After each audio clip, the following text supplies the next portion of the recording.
Bismillahirrahmanirrahim. Assalamualaikum warahmatullahi wabarakatuh. Khalidu bil Qur'ani huwa imamuna ala hidayatillahi amisna.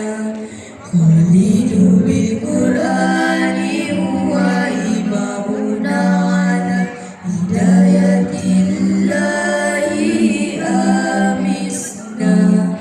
Kalamu Rabbina hidayatuna atahu Jibrilu ala rasulina. Kalamu Rabbina hidayatuna atahu Jibrilu ala rasulina.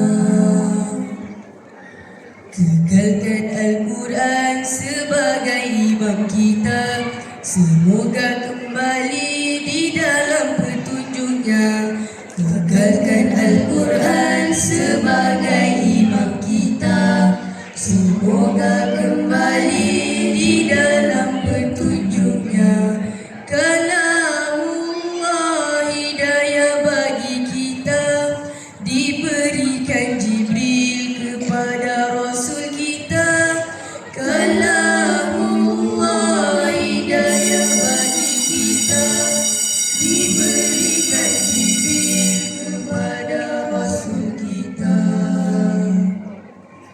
Kalamu Rabbina ala nuril Mustafa.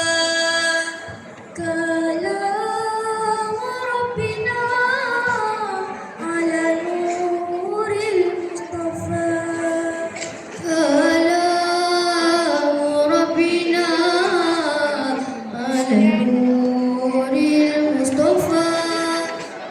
Kalamu Rabbina ala nuril Mustafa.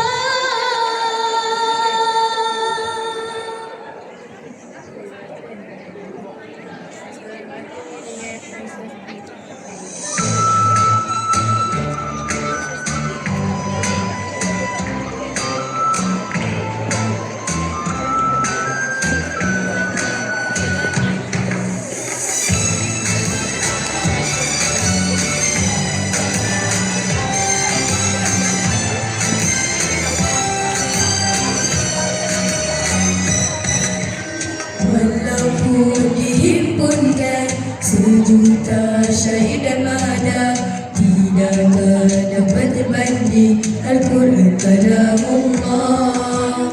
Sempurna kalimahnya, tiada dupadanya. Hidayah dari Allah kepada setiap umat. Suci kewujudannya, agung hadirnya, kekal terpelihara, dilindungi Allah. Siapa yang meletakkan Al-Quran dalam hatinya, pasti terpelihara, dilindungi Allah.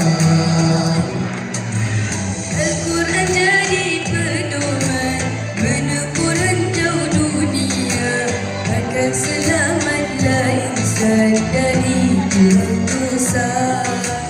Jalanilah kehidupan, berpadukanlah Al-Quran, moga mendapat rahmatnya di dunia dan akhirat.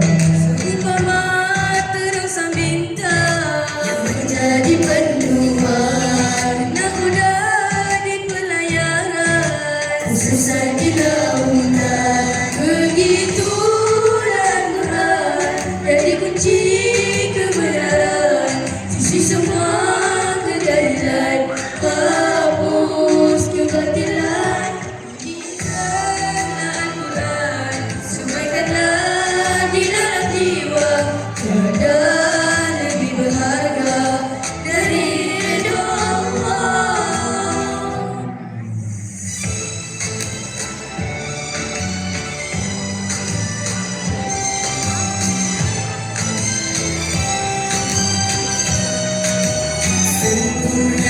kalimanya tiada rupadanya, hidayah dari Allah kepada setiap hamba.